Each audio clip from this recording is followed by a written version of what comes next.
Hallelujah. Amen. Ndashimira Imana kutwara cyane yasabye Imana maze kunyishiramo ibiri bize ko n'ubudizo ukora kandi arakoze. Amashimishe ku Mwami Yesu. Iyo mitwaro itatu ibiri maze kwishurwa Imana ishimwe. Yesu ashimwe. Amen. Yesu ashimwe cyane. Amen. Yo ikintu ngiye gushimira Imana ni ibintu bine.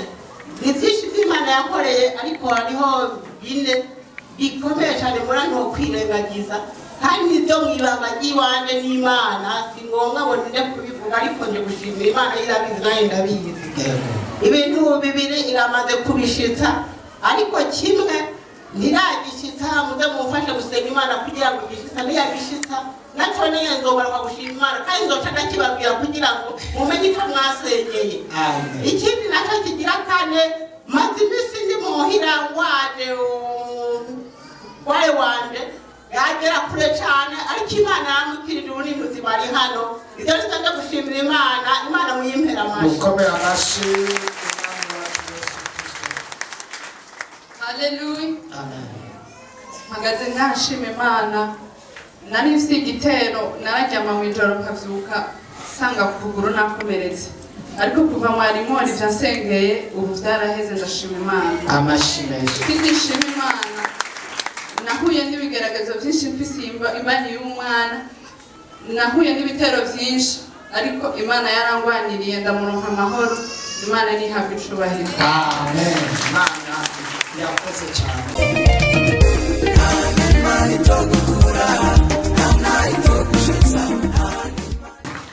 Nashimye naje mashigi ntaye kuri bibiri Imana yankoreye nayikwa kuguru ndashimira cyane ngo Imana shiste yansengeye cyane kuguru kwari kwisanye kuguru kwarambabaza cyane mu nyuma mbwe amaze kusengera bavuye haza akantu karaturika kuje kuravyimu hamaze guturika gisa ku masengera cyane asengera hageze igihe cyaramo ntambuka nyuma kurakira kwarakize kumeze neza cyane Yesu amuha amavuta menshi amaze gusengera.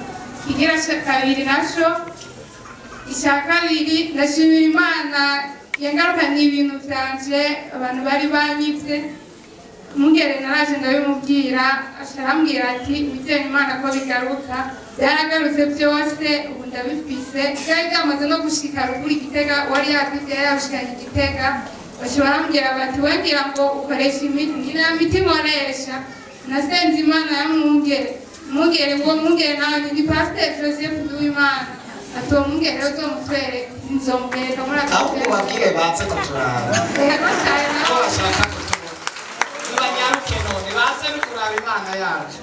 Uyu muntu mwijoro baraje barugurura ibintu iyo biri aho byugaranye barugurura barahenga n'abantu bari bacunze aho hantu bavuga ko ari uyu muntu abatumye barabipakira na taxi baragenda ntibigera bamenya umuntu yabipakiye ntibigera batora n'ikintu na kimwe ariko twarasenze aje kubitubwira turavuga ati reka dusenge Imana ariko Imana yakoze kimwe yakoze mu buryo bukomeye cyane.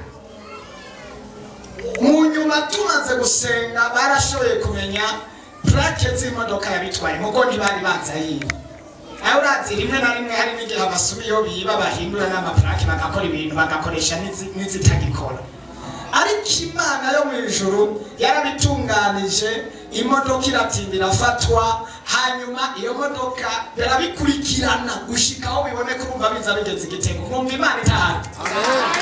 Imana mu bitako turengera byose biragaruka tunoze cyubahiro cy'Umwami Yesu ugusenga guhindura ibintu kandi Imana uyu munsi itugarukanira ibyo badutwaye byose.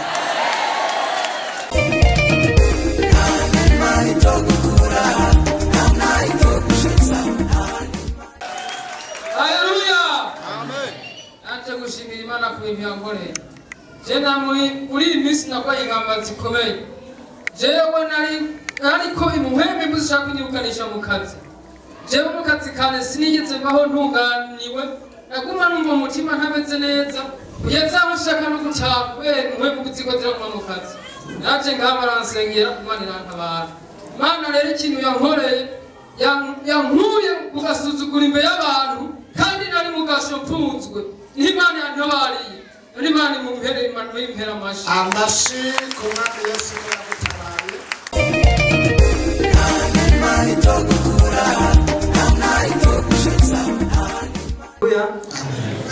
jewe mfise umunezero udasanzwe wo gushinga intahe. Jewe nahora inywa inzoga nyinshi kandi namuzirizo yadandaza narazinywa nkaba kurarayo. Burya jewe ubu na telefone muzenda mbwira ko nakijijwe biranamutangaza ambwira ati je mfise urubanza igihe uzoza nkabona utanyoye n'ibiyeri na bibizi ucanemera neza ko wagejije. Burya na rubanza rwarabaye amakazi yarahari ari menshi urubanza ndihangana banasinyoye inzoga biramutangaza kugeza ahambwira ati je ngomba nzomanuka aho hantu bagiye gusengera tubona n'umukozi w'Imana kweli wewe wazimukarara n'amafaranga ukampa nkaye nkakuyatora kubera nabonye waborewe yaca ndamubwira ati akabarese ugafise wenyene ndigira hanze. Burya umuzeha yaramanutse muri iyi minsi ashika ngarabwa ati nkene kubona umukozi w'Imana n'uyu ati nuriya arambwira ati nzakugenda mpaka tubonanya senge asanga ari mu bikorwa byinshi amubwira ati genda wewe bagufashe bari abakozi b'Imana. Nukuri muzehe baramusengeye bamaze kumusengera yavuye ngaha yemeye ashitse ruguru aravuga ati je ngo magende gusengera ahantu ashaka gusengera ahantu mu rushengero bamukura ahantu hagati iyo yarari baramuhamagara bamubwira ibyiwe bamubwira iby'iwanje biramutangaza kuva umuzehe yakijijwe abakozi b'Imana baje kumutemberera bamuzaniye idumu yinuze yaji. Burya abantu bari bazi yuko tugiye kwa Rwarumye yabafise uwo bagumutse yabaye agakombe baraga ngo muze wowe nawe ntukidandaza ziriye ati jewe narayikije yarakije kuri Imana ishimwe akoze Imana yahanira bemeza izina rya Yesu yewe kudandaza ji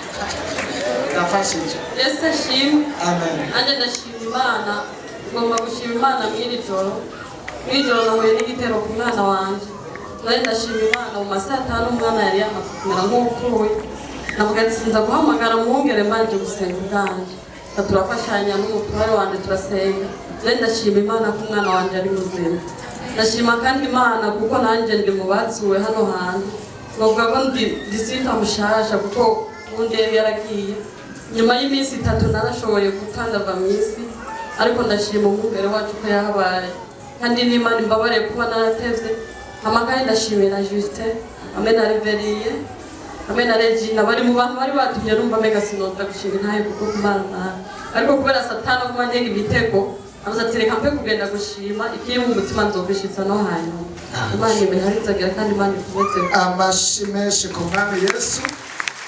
Umutware niwe yaduhamagaye atubwira ko arembye kabisa tuca turiruka mw'uwo mwanya kabisa dusanga yapfuye twarasenze nk'amasaha nk'abiri arenga cyangwa hafata icuya kirabira yapfuye yagiye pi ariko Imana iramugarura mu izina rya Yesu. Erega turafise Imana shetani n'igituma turondera nuko tumubangamiye kuko arica uwo dukorera nawe akazura ariko azokwama atsindwa kuko yatsindiwe mu ijuru atsindwa ku musaraba atsindwa kuzimu no muri mwebwe aratsindwa mu izina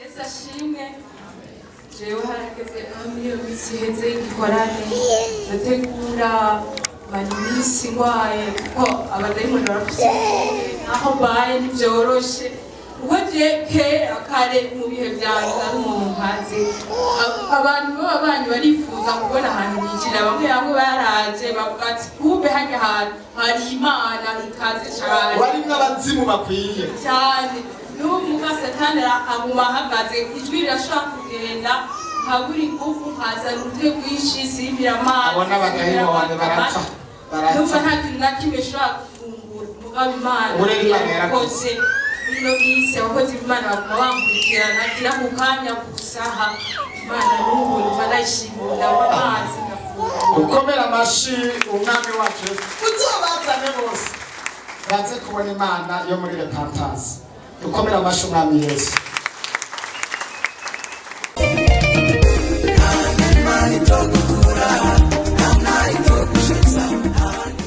Yesu nashimwe manje dushima Imana yagiye ibana naje muri no minsi kandi ndiko ndabona ikiganza c'Imana ku mitwaro yanje imwe iri kwishura ikindi ngo bashimira Imana Satani ntaryamye wariwe wese wahaguruka agasenga Imana kugira ngo murwanire mu gikorana cyo kuri ETS.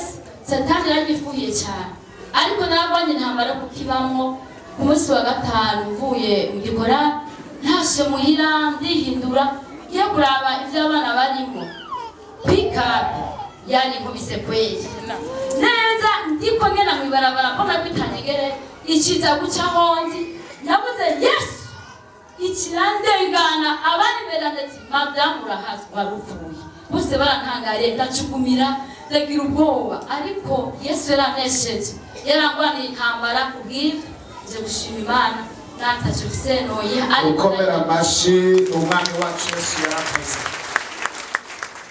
Haleluya, haleluya, shengero ry'Imana.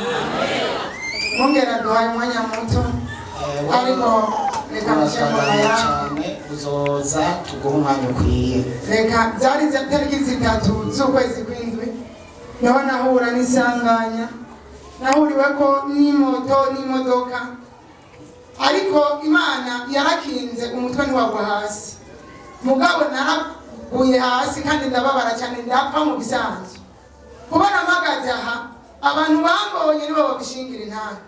Jewe nari napfuye n'amatangazo yuko napfuye ariko Imana yarahabaye abaganga barakora uko bashoboye bari bambwiye ko bashiramo icyuma n'amahera yo kugishiramo ndayatanga ariko ngeze muri bloke uko nakozwe inshuro 2 kuko nari nababaye cyane.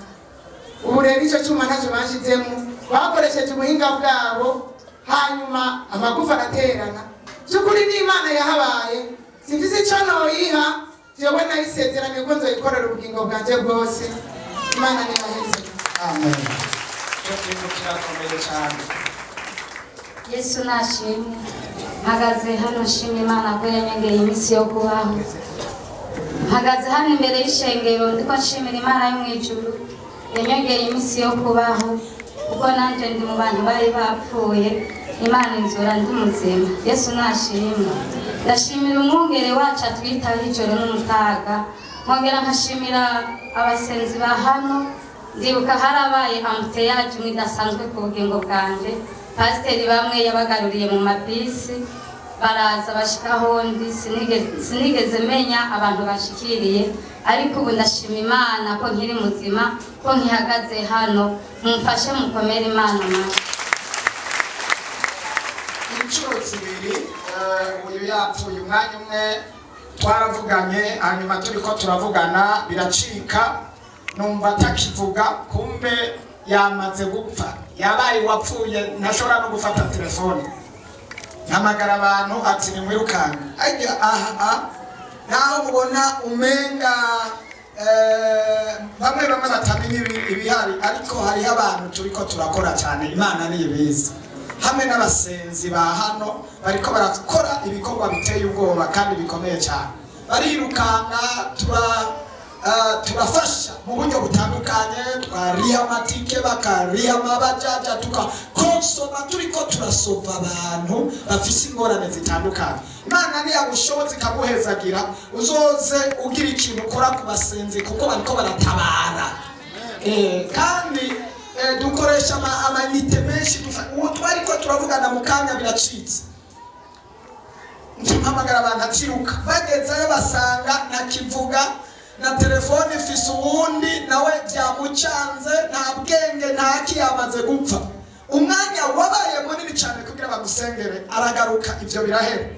Uwundi munsi mbona uwundi muntu ampamagaye asengera hano baguhamagaye ntiyashoboye kukubona mugandungikiye message ko kabaye mpamagara abandi bantu nari ndungitse gusengera mu Kanyosha bagiye ndabagarura muri bisi bari mu nzira tikata uwo narembye gusumba banza mwiruke gutabara hariya bururutse amabisi fata abajaji fata amatagisi mwirukange musove mwiruke hariya barirukanga basanga naho kabaye ariko Yesu ni mwiza cyane baramutabara barasenga Imana hamwe n'ubushobozi bw'ijuru Imana iramutabara nico gituma uyu munsi ashima Imana. Kristo Yesu ari ku ngoma kandi twegera Imana nayo izodutabara. Imana itogukura, Imana itogushiza. Yesu nashimwe, Yesu nashimwe kandi hama nanje mpagaze nganshimira Imana. Jewe ninjiye ngaha ngwaye igitero c'abadayimoni gikomeye cane, ngira ngo noba naracanduye mvuye mu nda kwa mama wanje. Ahantu hose nagenda gusengera no mw'ishengero nari mazemo igihe kirekire, bari barasenze barananiwe nca ndabifata ibisanzwe. Mugabo maze kwinjira ngaha hantu ndaza tubonana na Mungere yakize kunshirako ukuboko, abadayimoni baca batangura kunkubitira imbere yiwe. Hanyuma bamaze kunkubitira imbere yiwe, abasenzi baca baranterura baja kunsengera. Bantu b'Imana ngaha narahabonye Imana, nimuyimpera amashi yankoreye ibitangaza narabitse kandi cyane. None Imana ihezagira umukozi w'Imana Mungere pasiteri n'abasenzi bo ngaha, Imana izobaha iherezo ryiza. Hanyuma ikindi naco nahakanya ari gatoya, ndashima Imana kuko Imana yacu ikora ku rutonde kandi ni nziza. Iyo mfukamwe ndayisaba ikintu ntintebereza kandi n'ico itarama irambikiye. Amen. Yewe ikintu ngira nshikite ni ibintu bibiri Imana yankoreye. Je murazi aho nashinga Intahe nari mpagaze hanyine, urabona ko n'ubundi Imana ari yisuye kunshira. Nagiye hepfo mu Imana ntiyabyemeye uri mpagarara aho nari mpagaze. Cyoko mumbona ibaza murabona uko ndi umusore mwiza. Jewe umunsi ninjira ngaha nije ngaha mborewe. Narabibonye isura yanjye igene yasa, ariko ubu mfise utwiso twiza. Je ndashima Imana iriko irankura mu gisuzuguro narimo. Je narigira nkwize umwaka wose mpagaritswe ku kazi k'ubushoferi kubera izo nzoga nyene, ariko ndashima Imana aho nciye abatware baranyakira. Nongere naramutakambiye ku munsi ugira gatanu, ndavuga ati burya ndarusha naho nsenga ariko ntaravuga. Yo musa nsengera ni Imana yashinyiyerekera. Narashitse umukoresha yangirira nabi, nkicara ntaranywa amazi yashaza yirukana ngo mbabarira. Mbabarira aho nakurenganije ndakubuza kujya gusenga Imana, mbabarira. Ndavuga ati nanjye mbabarire ko waranshavuze kandi birangeza kure. Ati Imana itubabarire twese. Sharambya tubu rero wewe ngira ndagutonesha akazi kose kabi nahora ndaguha, ngira ndaguhindurire. Imana ni habi.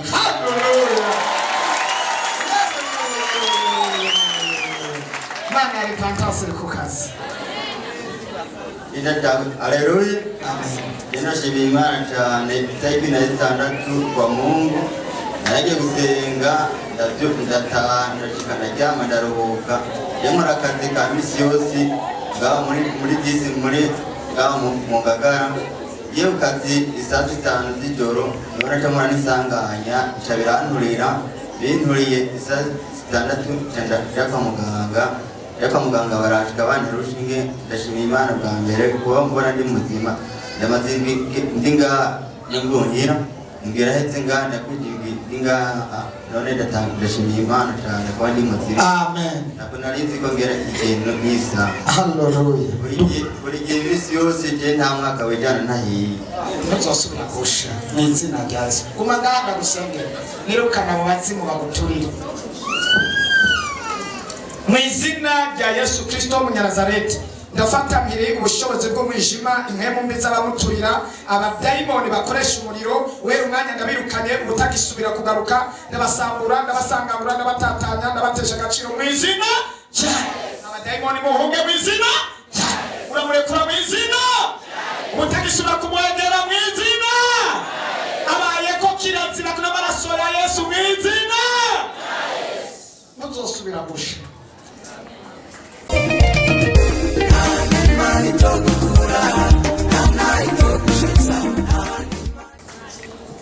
Haleluya. Yesu ahabwe icyubahiro. Amashinga Intahe ku bintu bibiri gusa. Ndashimira Imana yarampaye ikibondo kandi byari bikomeye cyane kuko nari ngiye nyene nzi ko bandira cesarienne, narondera umukozi w'Imana Adere irasona ntiyashobora kunyitaba. hama ca ndondera mwungere nawe ndamubwira ukuntu bimeze nukuri yarakoze yaransengeye cyane kandi byagenze neza cyane.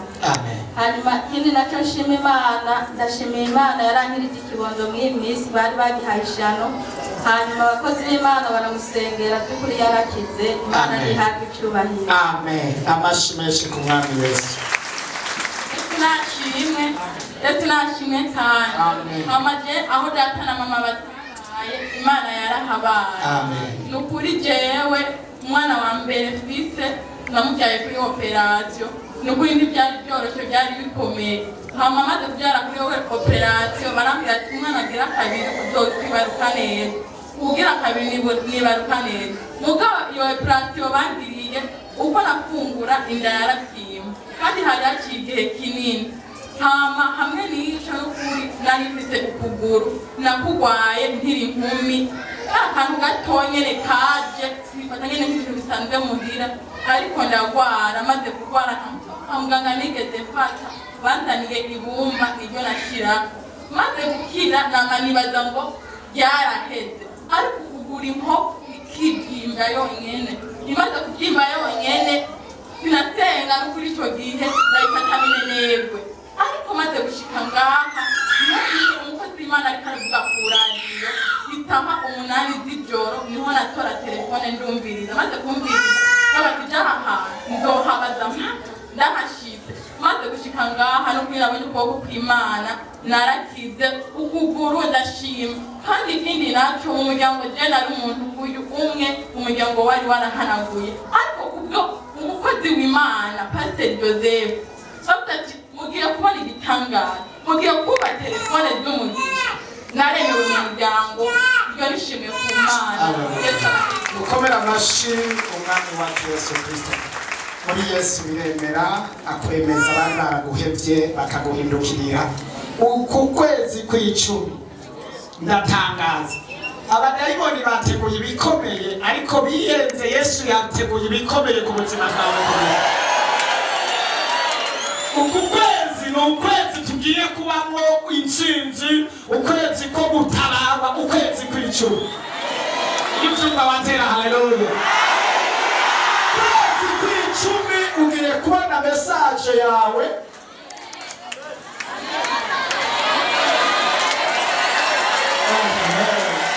Ukwezi kw'icumi. Ukwezi kw'icumi. Ukwezi kw'icumi. Reka twibananirize nkahe. Haleluya. Amen. Haleluya shenge. Ndabaramukije mu izina rya Yesu. Ndashima Imana ko yankijije ukuguru, Imana ntihabwe icyubahiro. Amen. Ikindi nshimira Imana, mama yaragwaye araremba, ndahamagara umukozi w'Imana umuvyeyi wacu aramusengera, yari muri koma, hanyuma aranamusabira imbabazi. Nyuma haciye umunsi arava muri koma, wanyine ubwiwe arisabira imbabazi avuga ngo Mana mbabarira, Mana mbabarira. Aravuga amajambo menshi yo kwiyeza, nyuma arasubira muri koma. Icyo nshimira Imana nuko yashoboye kwihana akiyeza agataha. Kandi nshima Imana ko amaze kwitaba Imana yaranyihishuriye, ndamubona ariko ajya umukate wera cyane, biboneka ko yagiye mu ijuru. Rero Imana ishimwe ko yarangije amahoro. Ni ubuntu bukomeye kuko hariho abandi batarangiza neza bakaja igihe inomo. Mumpere Imana amashi menshi ku mwami wacu Yesu Kristo. Imana ishimwe.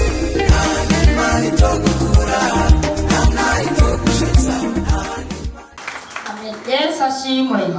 Sinoreka gushima kuko hari icyo Imana yankoreye umutima wanje utazokwigera wibagira.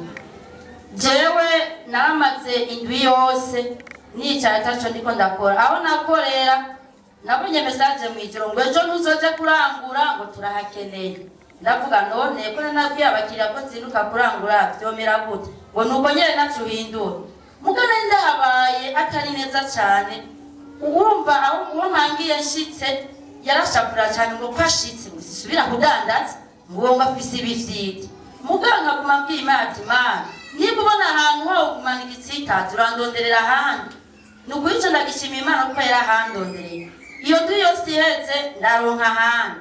Shitse ndategura byose mugabo ijoro mu saa 3 ngwe bango twarihagaritse ngo wewe ngo ahantu ushoboye ndavuga ati none gama warumpaye ahandi hose nitwihaze nicaye ngire gute burya rero ncankumurambwira ati burya wewe bavuze ati ntushobora gukorera ngaha kuko ushitse ntibosubira kudandaza ati wewe rero haba rero ndigira ndasenga umukozi w'Imana umwe yavuye muri Kongo aravuga ati aha hariho umuntu aho yahora akorera yabuze yaja niyava umutima tubone jewe burya navuye ngaha nshitse muhira zarumva ngo reka hari umunyame ukurondera ncagagenda acambwira ati ingo abicare hama ntiwoguma wangara ubuzima bwohinduka nukuri ico ndagishimiye Imana kuko naciye ndo nkantu hagutse kandi hameze neza kandi ndi jenyene atabasubira kundaba nabi Imana nihabwa icubahiro. Amen. Bibonera amavuta y'Imana ngo nibishiti. Amavuta yo gucuruza babeko mu izina rya Yesu. Yesu ashimwe. Nani mpagaze nashimira Imana. Nagiye gukora nandura ibintu mu murima biranja kuno kuboko biranja birahekenya. Ndashima Imana ku munsi w'ejo turi mu gifungo twabaye mu gusangangura abadayimoni bamugufata kuno kuboko nyene nanje senga nyene nisengera naho bindi gusi cyane birahera byose ahubwo n'ubusigaye bukeye ugenda busohotse mu izina ryawe abadayimoni barasangangurwa. Nitashimwe. Amen. Nitashimwe kandi. Nitashimwe. Nanje nagomba gushimira Imana yuko niri muzima yakunze gushika hano ama kandi nagomba gushimira Imana yuko navutse ubwa kabiri ama ndashimira Imana yuko natoye na komu nihebuye ndira cyane kuko ndayikoze ya gatatu ubwabo ndabitora ndashimira Imana. Amen. Mana imugire neza yavutse ubwa kabiri muri Kristo Yesu kandi yaraye atoye na konkuru. Imana ishimwe.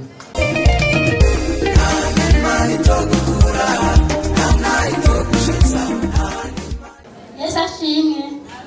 Nanje ndashimira Imana ko nakize amaguru nasengeye ku radio ndafata ku maguru sinzi bimwe nanduye mu nyuma rero ndumva ko mbohotse iyo mu nda hose byaranja ama mu nyuma rero ndarimba gose hanyuma ndakira ndashima Imana rero ko natubize na ruguru nsanga n'umwana wanje arakomeye Imana nishimye. Amashimeshi ku mwami Yesu.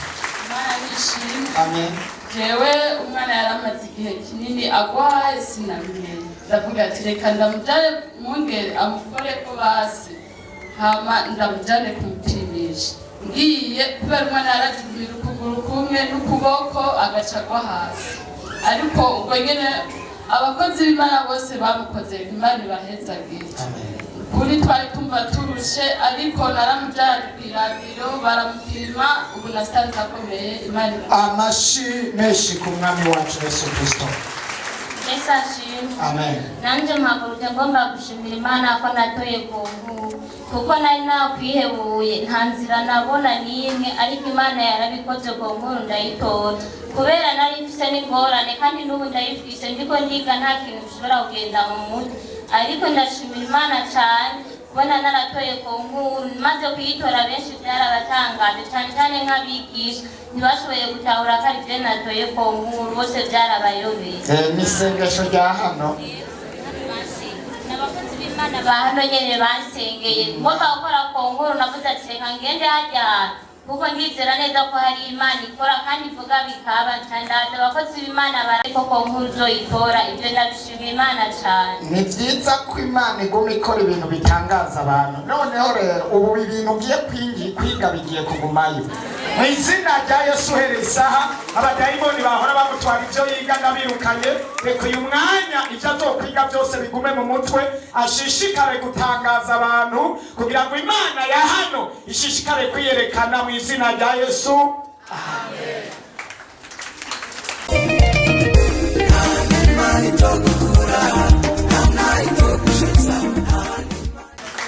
Yesu ashimwe.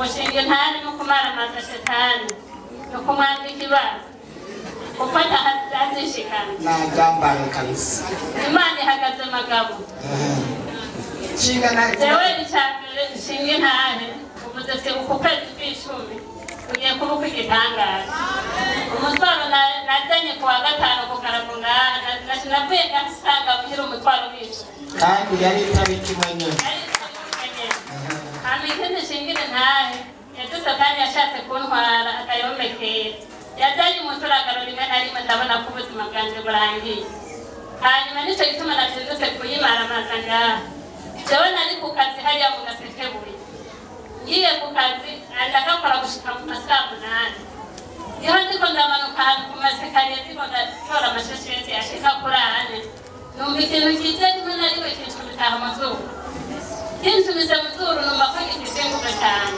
ndafata y'amashesheti ndayikogisha ku mazuru amaso ashanze umengo n'ipiripiri byose birahunguruka imisari irarenga y'amashesheti birahunguruka umutwe uruhande rumwe urameneka ncanda kabakaba hasi cyane yicaye ncanda hamagara y'Imana ya Repentance nshigikiwe na Pastor Nduwimana Joseph Imana irabikora burya nta mwana w'Imana asengera ngaha azopfa kugenda uko nyene oya wizera ngaha ni mu muyenga w'Imana bene data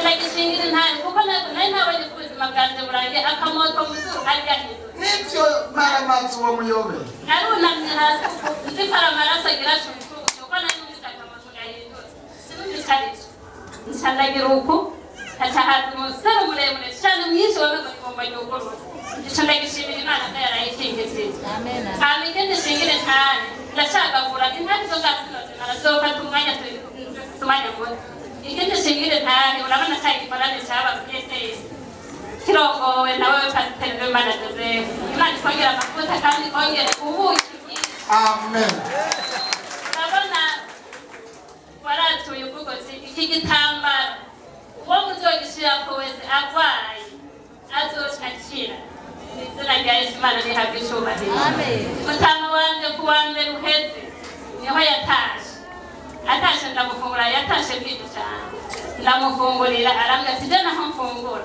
numva ndemererwa mu mutima kandi hari ibintu biriko birankatagura ngaha ndamubwira ati mu izina rya Yesu none ndakuronderera umuganga ari uwunkiza je ndamwemera turabona kijya gitambara kijya atikiye kijya gifutanya kigera ati kijya n'umuti ashavuga ati kiza ni Pastor yatubwiye yuko uwo tuzogishirako wese azoshakira naje kubwi ijambo yavuze kandi ndamwizeye kandi ku mavuta yasizwe n'ubundi bwiwe tumaze iminsi mbona rero nagiye gukimana ndakikugira tukekura hasi kanagitora ndakimufuka agapira yambaye uku ndakimufuka nuko kungura ntiyafunguye ndakimufuka simana uri hejuru abana b'abantu bararyama bagasinzira wewe muganda dukutasinzira ndakimufuza niwe uzomenyesheje mu gitondo bijya rero akamubwira ati none wumva mu mutima bikeneye mu mutima biriyo mugabo ko bikorokera mu nakunkata kanambwira ati mu izina rya Yesu birahera jenta ndijyanira buraca kabisa sinari bikeneye amafaranga reka barasuzumuye abati mu rukundo bijya rero bigiye mu gitondo saa 11 cy'agasenga senze cyagafukura rero amunyagaza kikoze ati ni sawa ati zabintu gukatakura mu nda no mu mutima byaheze ati byaheze ati mune ikintu gisigaye ati hari uruyogoyogo rwishimura tanambye tuko uruyogoyogo hanze hagenda izo mugitaza gukata uruyogoyogo n'ibisanga ahubwo bitwa biriruka bigenda tanambye ture kugira turangire neza uko nawe nyina sanzegera singo tugenda n'umukozi w'Imana twese turase yavuye muri Kongo igoma agushingira intani n'ukuri uza wakira ngo uruyogoyogo biherera hariya nyene taturazaga yaratavugisire Imana ihambe icubahiro haleluya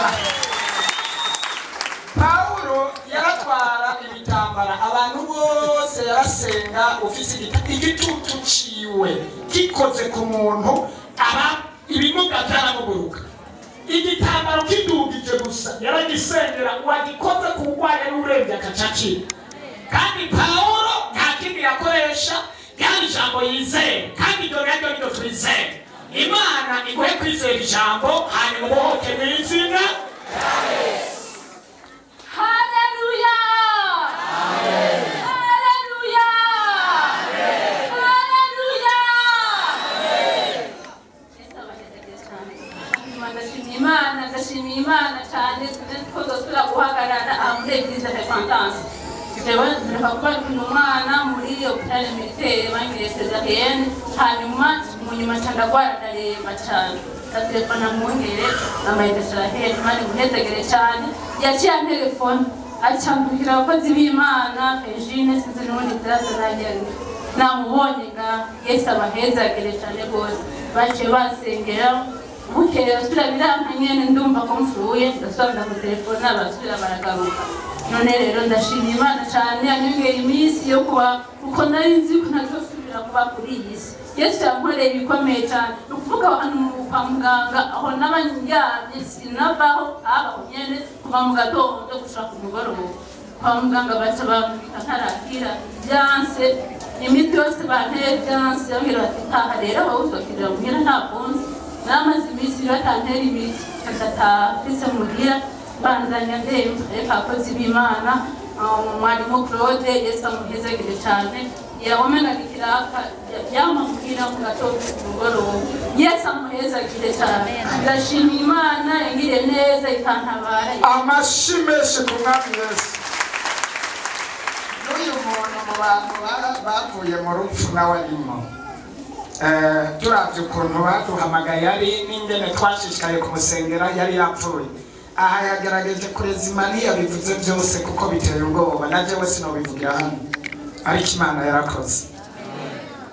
Yesu nashimwe nanjye shima Imana kuba mpagaze ngaha.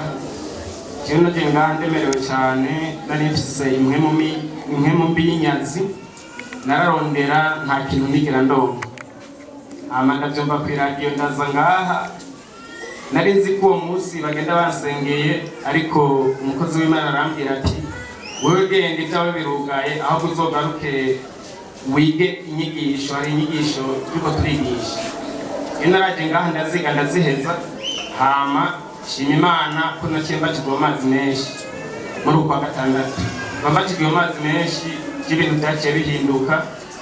Ibyo nahora ndondera imitwaro imwe yagirishurwa kuko naronka amafaranga menshi umugambi nateguye ugapfa kandi sinabona iyo bitumuta. Ariko ngeze ngaho inyigisho banyigishije narazumvise numva zirankoze ko ndumva iyo biva batwigisha ibyo mu bisokuru n'ibisokuruza numva nanje bigenda binkubitako. Ariko naciye mfata ingingo ndabatizwa amazi menshi hama kuva mbatijwe ibyo naronka ubu Imana yaruguruye muri make. Urafise umugisha. Ndafise umugisha kuko nari ndondeye premi imyaka myinshi kandi ndonka amahera bikanka ariko ubumeka kugironka. Dukomera amashi umwami wacu Yesu Kristo.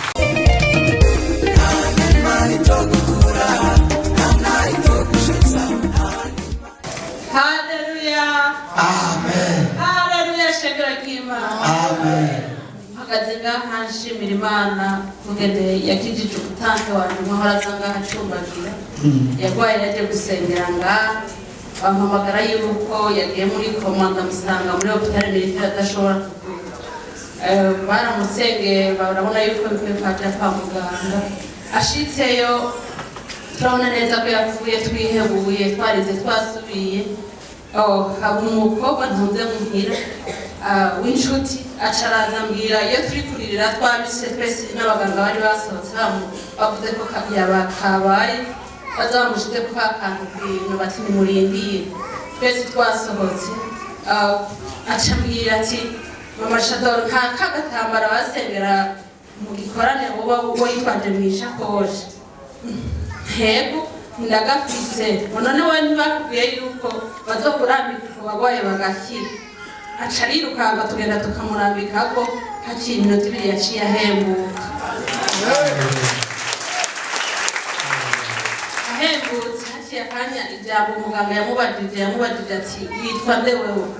Ijambo yamubariye yamubwiye ati ndi umwana w'Imana.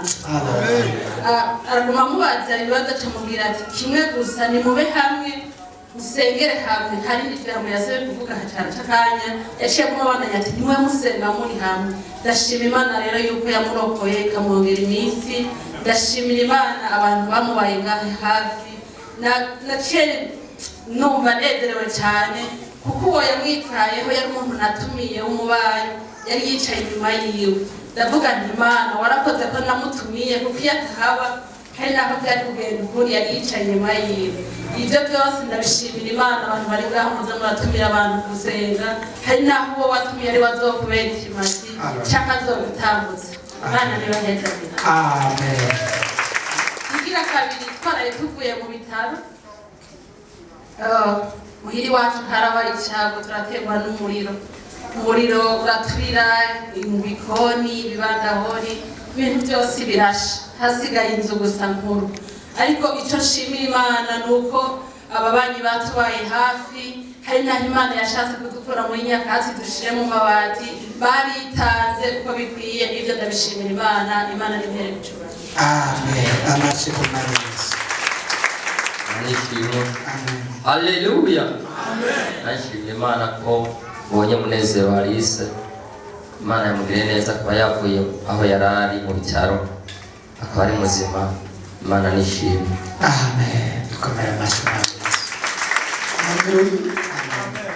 kimagaritse ngaha umunezero mwishimye watumye n'umusaraba yego umuhanuzi yatwigishije yampanuye ko ndumva ko mvuye hano nari nica ahandi ndaka umuriro ariko ijambo yavuze yanyubatse tutari umuntu ngaha Imana ikuye ahantu bari bamugaraniye winasanze ari jewe kabisa ikindi kinyoye mpagutse nitangiye mwene data aho mwene data nazanye ejo tuma mpagaze ngaha ujya ndabona ko Imana iri kiramura kwigisuzuguro nahorana iyo babatwaye basigaye bandonera aho ndi hose ati ingutware bene wanyu aho bagiye afite mwene wacu hajya namuzanye adashobora kugenda ejo basanze ku gatanu nkuriye mbonye gutwara bene wanyu iyo wagiye ntabwo ati none ngiye ko ndi ku kazi ndamutwara gute ngo nuhati uko nyine ugende ngaraba umwene wacu arama n'imodoka turaza bukebuke barashitse ngaha kozi w'Imana yajide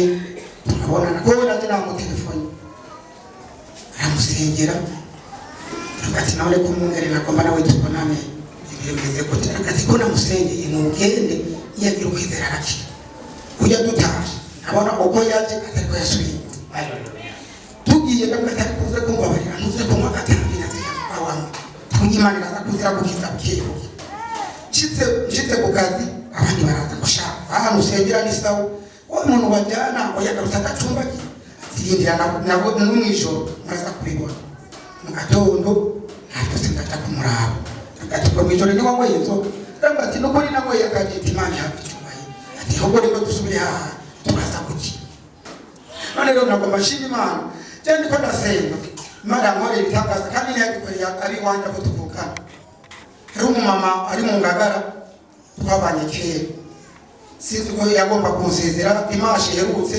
yarantumye ko atuma umuntu ngo muze mundonere wa muntu ngo nakunda cyane bangaza kuri ngo muze mumundabire ngazoze kundaba dimanche isohotse nagiyeyo sanga umumama ntava mu ntebe bamusunika mu gakinga tubatera inkuru mugabo akambira mushango ndazi ko ufite imyaka 12 ugeze gaje imyaka 20 urumva kuzungu turasenye nawe n'umuntu asenga mu gatorika kuko mu mutima kandi agaturika bakunda gutekera ndavuga aragende ndaca bugufina ku mutima ngira ndabivuge ndamubwira ukuntu nabaye mu ngorane ahubwo niwe yasengeye ndavuga nanjye namba Imana senga ari pantazi izi bagutse muri aka gakinga tuzosubire guhura nawe wigenda bataguterura uyu munsi niko ndasenga hayi nafashijwe numva umuriro wafashe mu maguru numva ibinya birafashe ndafatima wowe wa mukecuru ngira ugiriye neza si jewe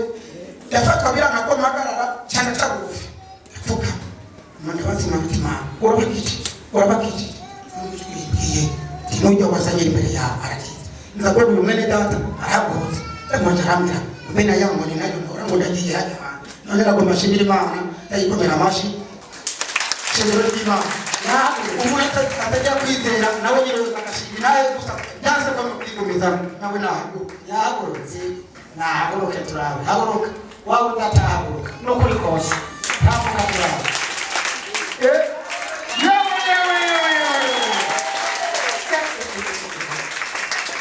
nibitagaza no kuri kose urumva wakize ari ibikikuboshe bito bikeya ariko urumva ko ari ikintu cyakoretse ni igitangaza gikomeye cyane dukomera amashyi umwami Yesu.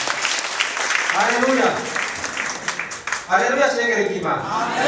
Jewe nafise umunezero cyane aha mumbona ndumva ngo sidiringa mwe muri mu kirere. Jewe Imana yanteye iteka cyane. Jewe aha mubona jewe narutse tumwana mutoyi tuja ku bapfumu twirukanga jewe nari ngwaye indwara iyo ndwara yarakize. Iyo ndwara n'ukuri jewe nagiye ku bapfumu benshi kuva n'umwana muto afite imyaka 8 iyo ndwara yari yaramfashe babwira yuko iyo ndwara nayanduye ahantu ngo mumwonga agiye koga. Iyo ndwara barambwira ndaja ku bapfumu benshi batandukanye baravuga ati ntuzosubira kuwe ntuzosubira gusubira agaruka amafaranga arahera niruka kwerebeka ibisigati mu gihamagara ndondera amafaranga yo kuja ku bapfumu. Nukuri iyo ndwara jewe aha mumbona barambwira yuko kugira nzokire ari uko nzogenda nkamenya aho hantu noze bitazofakiza. Nukuri mama araheba kunyana kwa fumna parabihebe. Ubu jewe kuva ninjiye ngaha mw'ishengero haciye umwaka n'amezi 8. Buja jewe kuva mbatijwe naguma shifise ku mutima ati jewe nukuri no kuvyo bintu bikiza. Pastor yageze kubimubwira aransengera navuga ati ni mu gutwi nguma numva ibintu biguma bisuma narisigaye meze nk'uko umengo narabyibagiye urumva ko baziye Kenya imyaka imaze 33 navyande mfise imyaka 8 bikize mu kwezi muri amasengesho indwi tugize kuri wa mukozi w'Imana yari ngaha bavuze ati umuntu yoza nk'aya masengesho cyane maze bizandika amasengesho hasi ndayumvise amasengesho cyane n'umusozi arisonzesha none Imana yangiriye neza ubu mu gutwi nta kintu na kimwe gisuma natumvise umuntu apana n'abantu babwira ati nzomba bararuko bande gushinga Intahe ngaha sisi ikintu nemereye Imana kandi cyo kintu nubukirondera mpaka ndagitange unkijije ukugutwi nukuri shengero y'Imana numva afise umunezero udasanzwe ubapfumu amafaranga batwaye ndumva uhoraho mwijukwe yankijije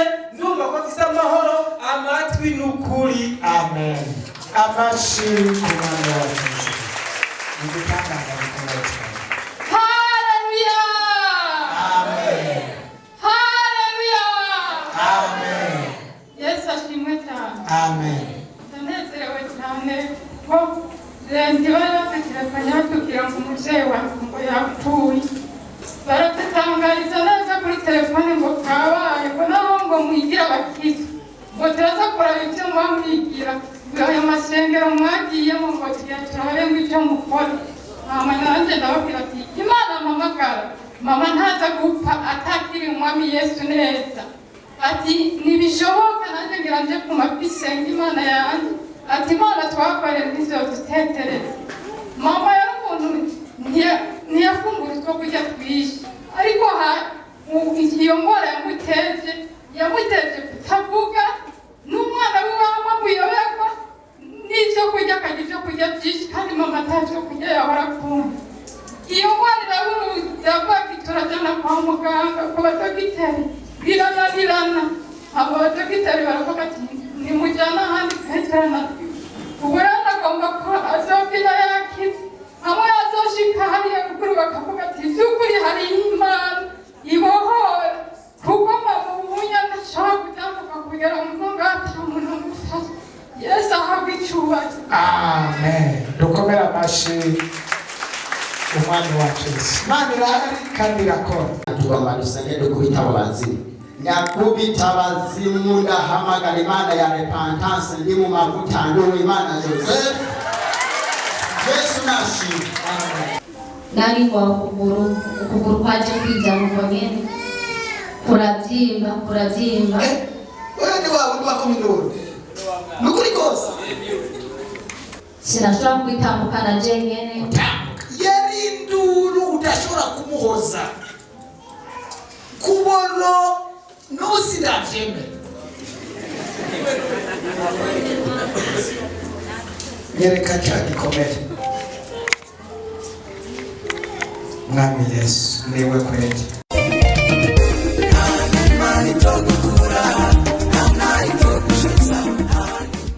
Nezerejwe no guhamagaza imbere y'ikoraniro ry'Imana kugira ngo mvuge ubukuru n'ugukomera kw'Imana. Shima Imana yandinze urupfu kuko Satani yarahagurutse mu muryango wanje agiye gufata taxi ngo aze kundaba nanje iyo ndi muri Prince Elja kumbure umushoferi yariko aramuzana nawe yari undi muntu acarabloka imodoka arayugara yose acamubwira ngo hagarara ngaho kugendere ngo nje kuzana abandi bantu.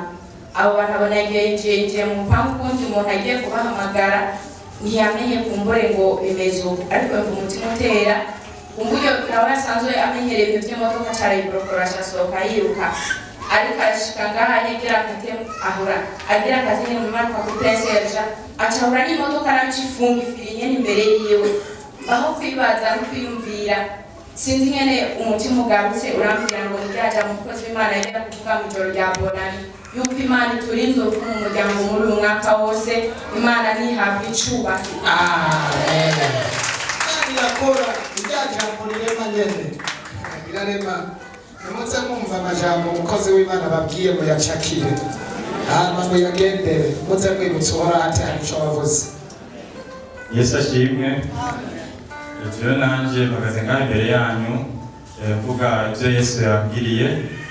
Jewe nafashwe n'ukuguru hanyuma hari dimanche tutangura kuzimba sinamenya icyo kuvuyeko hama hageze kuwa gatatu makutimba niho na telefona umukozi w'Imana arambwira ngo nuze ku rusengero ndagusengere. Shitse ukuguru kwavyimbye kungana mpuze nta kirato nashobora kwambara naje ngaha nambaye ikamba mbiri ariko bamaze kunsengera baransengera Yesu agirira neza turasenga arambwira ngo bahejeje usubire bagusengere ndataha. Bukeye mu gitondo hari ku munsi wa kane mbona ukuguru kwatanguye kuvyimbuka. Kuwa gatanu ndagaruka barasubira baransengera. Samedi ukuguru kwari kwatanguye kuvyimbuka nta kinini cyo kwa muganga nafashe nta na kimwe n'amasengesho yo ngaha yagishije n'abakozi b'Imana basengeye ndakira ukuguru kumeze neza. Ubu ndambaye ikirato nta ngorane nimwe mfise. Ndashimira Yesu kubumwene yagiriye neza akangiza. Yesu nashimwe. Dukomera amashi umwami wa Kristo. Abasenzi barabonye ukuguru ingene kwangana kwari kwavyimbye umusozi kwari kumeze nk'umusozi kuva hasi kugera mu ivi kwavyimbye kandi mu kanya gato apana mu misi umunsi umwe kuravyimba wamenga n'igipurizo. Imana irahari.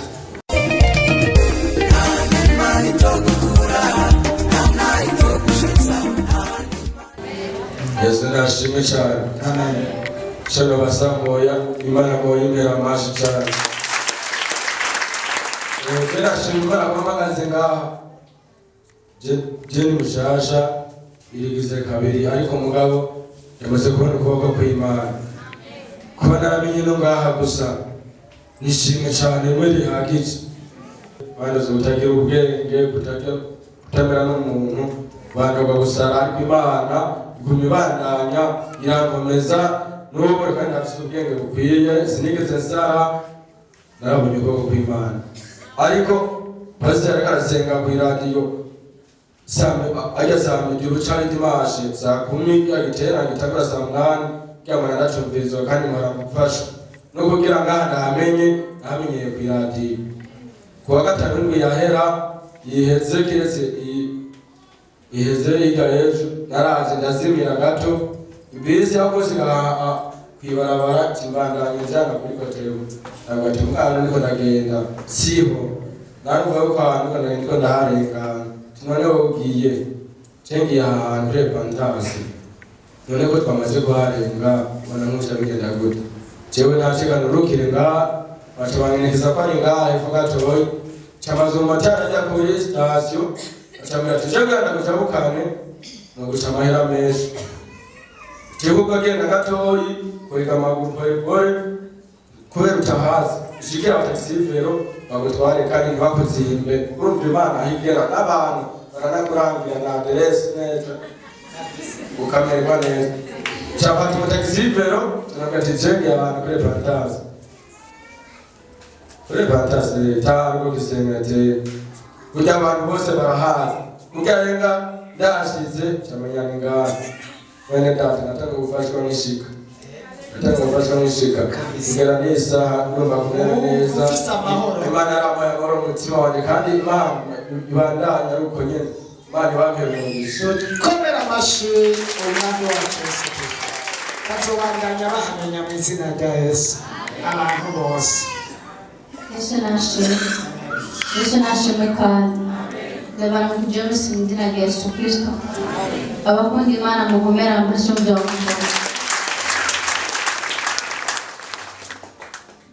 nanje mpagaze ngashima imana nari kwa ukuguru kwaje kwijana uko nyene kurabyimba wewe ni wawe ndi wako mindoro nukuri kose kwa gatatu umwe yako mindoro atagatambuka mana yo mwijuru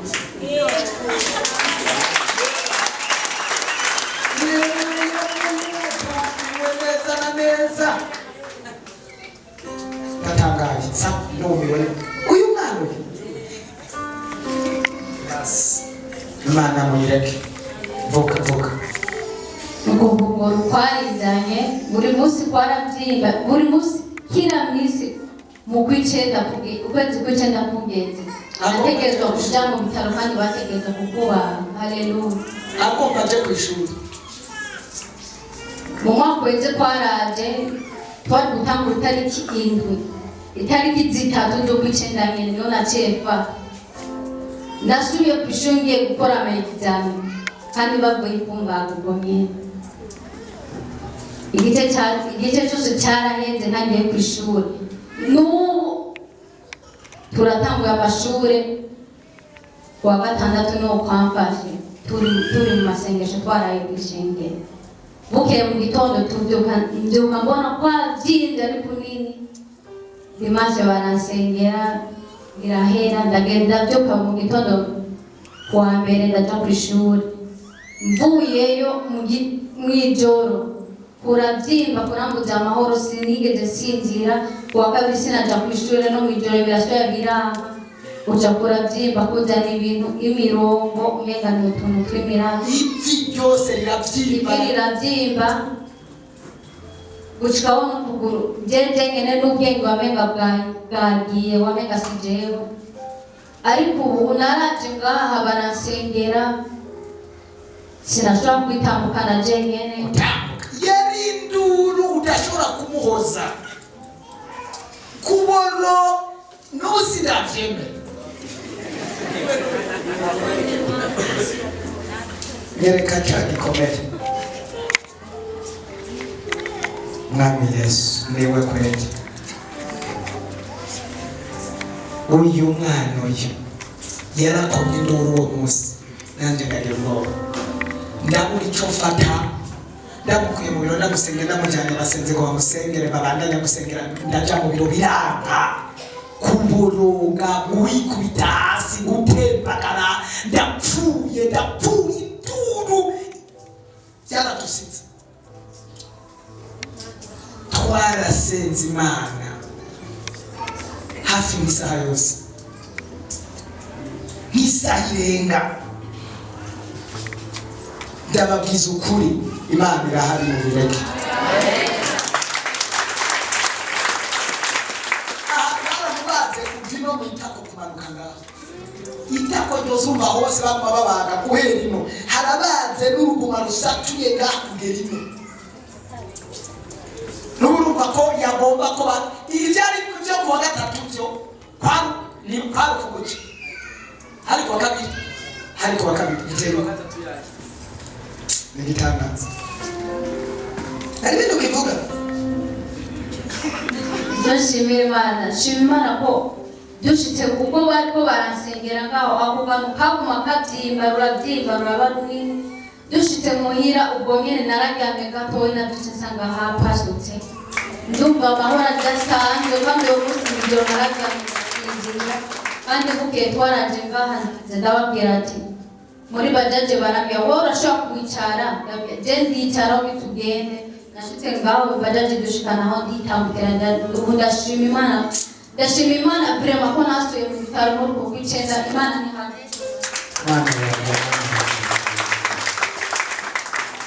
uyu mwana ava imwana ni mwana aho hose yahuye n'izo ngorane ava imwana bamurongera umwana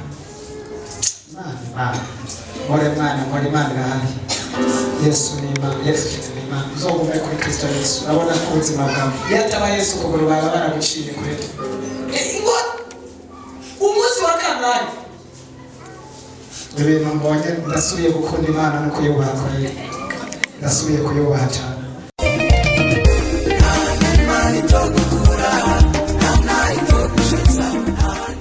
wipfuza kwama uronka ubutumwa ku munsi ushobora kutwandikira agasaraba 257 75 36 96 98